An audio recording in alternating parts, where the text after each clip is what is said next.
Restoration. Short Papers by C.H. Mackintosh. John 21 verses 1 to 19. A careful study of these verses will enable us to trace in them distinct kinds of restoration, namely restoration of conscience, restoration of heart and restoration of position. The first of these, restoration of conscience, is all-important. It would be utterly impossible to overestimate the value of a sound, clear, uncondemning conscience. A Christian cannot get on if there is a single blot on his conscience. He must walk before God with a pure conscience, a conscience without stain or sting. Precious treasure. May my reader ever possess it. It is obvious that Peter possessed it in the touching scene at the Sea of Tiberias. Yet he had fallen, shamefully, grievously fallen. He had denied his Lord with an oath, but he was restored.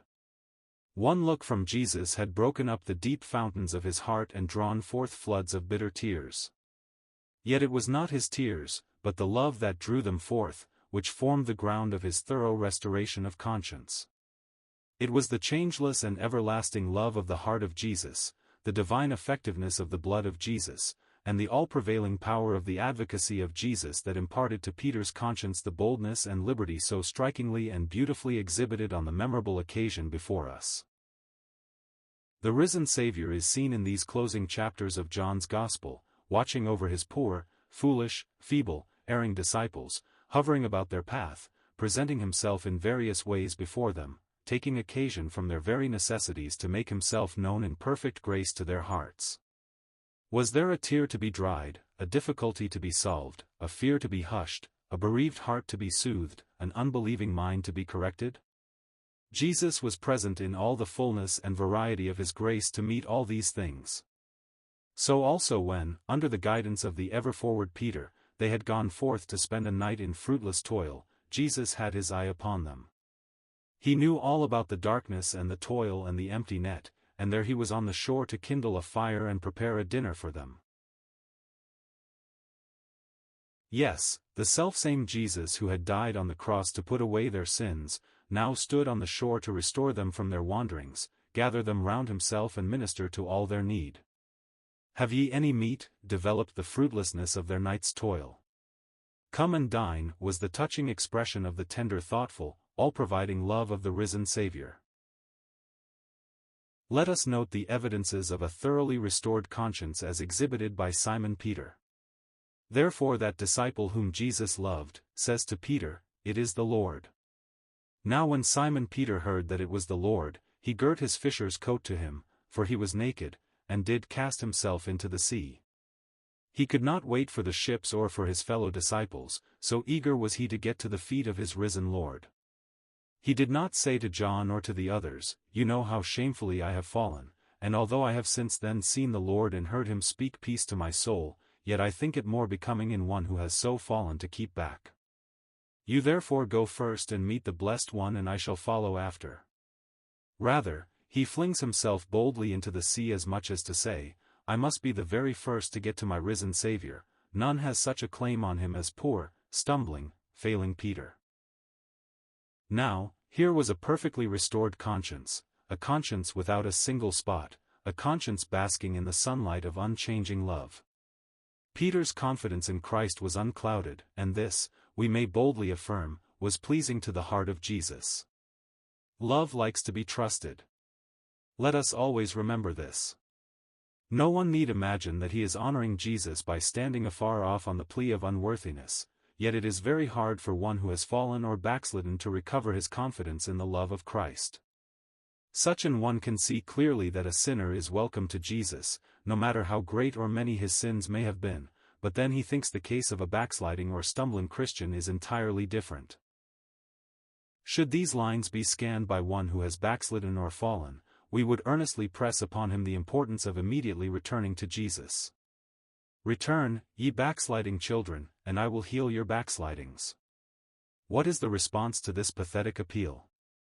"Behold, we come to thee, for thou art the Lord our God. If thou wilt return, O Israel, says the Lord, return to me." Jeremiah 3 verse 22, Jeremiah 4 verse 1. The love of the heart of Jesus knows no change. We change, but he is the same yesterday, today, and forever, and he delights to be trusted.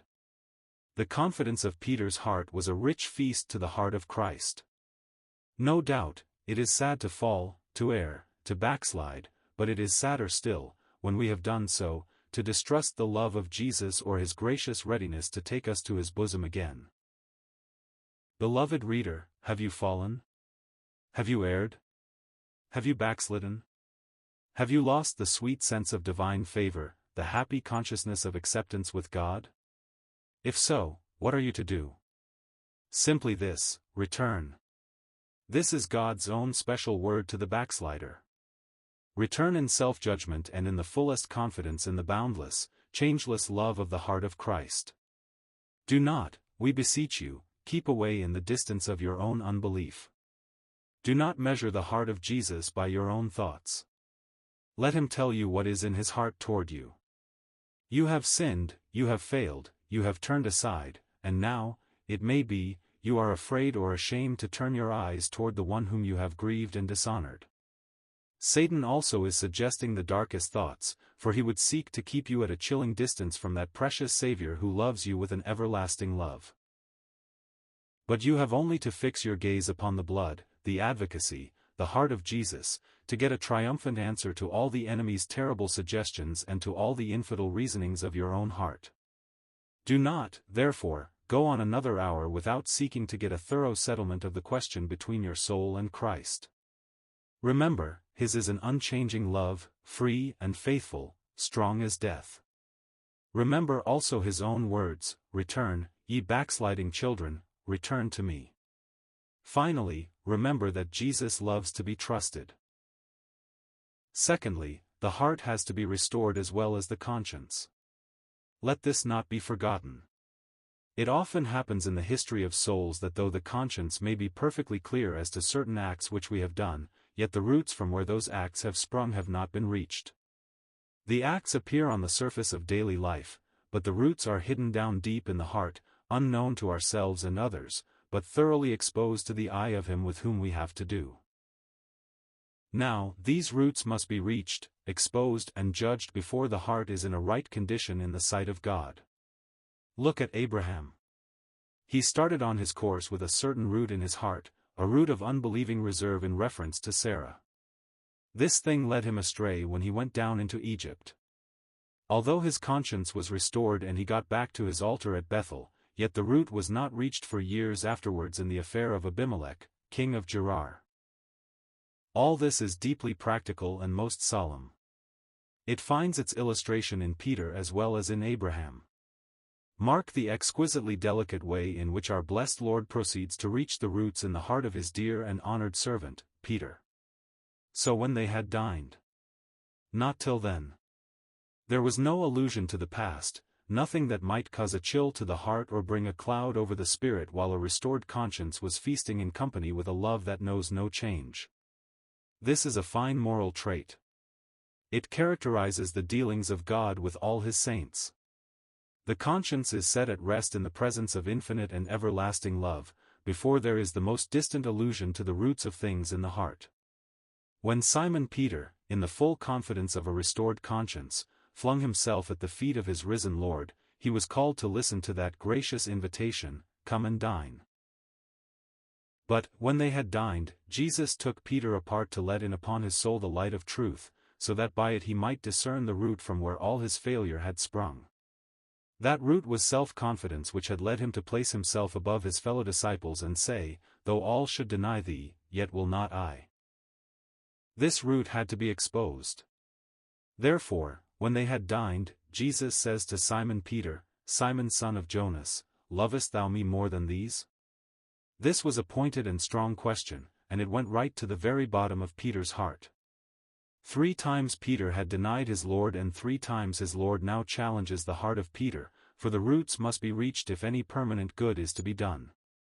It will not do merely to have the conscience purged from the effects which have been produced in practical life, there must also be the moral judgment of that which produced them. This is not sufficiently understood and attended to. Hence, again and again the roots spring up and bring forth fruit, and scatter their seed 1,000-fold around us, thus cutting out for us the most bitter and sorrowful work which might all be avoided if the roots of things were thoroughly judged and kept under. Christian reader, our object in this article is entirely practical. Let us exhort one another to judge our roots, whatever they may be. Do we know our roots? Doubtless, it is very hard to know them. They are deep and many: pride, personal vanity, covetousness, irritability, ambition. These are some of the roots of character, the motive springs of action, over which a rigid censorship must ever be exercised. We must let nature know that the eye of self-judgment is continually upon it. We have to carry on the struggle without stopping. We may have to lament over occasional failure, but we must maintain the struggle, for struggle is the evidence of life. May God the Holy Spirit strengthen us for the ceaseless conflict. Lastly, we shall close with a brief reference to restoration as bearing upon the soul's position or path. The conscience being thoroughly purged and the heart with its varied roots judged, there is moral preparedness for our proper path. The perfect love of Jesus had expelled all fear from Peter's conscience. His threefold question had opened up the roots in Peter's heart, and now he says to him, "Verily, verily, I say to thee, when thou wast young, thou girdest thyself and walkedst whither thou wouldest, but when thou shalt be old, thou shalt stretch forth thy hand and another shall gird thee and carry thee whither thou wouldest not." This spoke he, signifying by what death he should glorify God. And when he had spoken this, he says to him, "Follow me." Here we have in 2 words the path of the servant of Christ. Follow me. The Lord had just given Peter the sweetest pledges of his love and confidence. He had, notwithstanding all past failure, entrusted him with the care of all that was dear to his loving heart in this world, even the lambs and sheep of his flock. He had said to him, "If you have affection for me, feed my lambs, shepherd my sheep," and now, in one brief but comprehensive utterance, he opens before him his proper path. Follow me. This is enough. It includes all beside. If we want to follow Jesus, we must keep the eye continually upon him, we must mark his footprints and tread therein. Yes, mark them and walk in them, and when tempted like Peter to turn about, to see what this one or that one has to do, or how he does it, we may hear the correcting words, "What is that to thee? Follow thou me." This is to be our one grand and all-absorbing business, come what may. 1,000 things may arise to distract and hinder. The devil will tempt us to look here and there, to look at this one and that one, to imagine we could do better here than there or there than here, to be occupied with and imitate the work of some fellow servant. All this is met by those pointed words, "Follow me." There is immense danger in the present day of following in the wake of others, of doing certain things because others do them, or doing things as others do them. All this has to be carefully guarded. It will be sure to come to nothing. What we really want is a broken will, the true spirit of a servant who waits on the master to know his mind. Service does not consist in doing this or that, or running here and there, it is simply doing the master's will, whatever that may be. They serve who stand and wait. It is easier to be busy than to be quiet. When Peter was young, he went where he would, but when he got old, he went where he would not. What a contrast between the young, restless, ardent, energetic Peter, going where he would, and the old, matured, subdued, experienced Peter going where he would not. What a mercy to have the will broken. To be able to say from the heart, what thou wilt, as thou wilt, where thou wilt, when thou wilt. Not my will, but thine, O Lord, be done. Follow me. Precious words. May they be engraved on our hearts, beloved reader. Then shall we be steady in our course and effective in our service. We shall not be distracted or unsettled by the thoughts and opinions of men. It may be we will get very few to understand us or sympathize with us, few to approve or appreciate our work. It matters not. The Master knows all about it. Let us only be sure of what he has told us to do, and do it. If a master tells one of his servants to go and do a certain thing or occupy a certain post, it is his business to go and do that thing, or occupy that post, no matter what his fellow servants may think.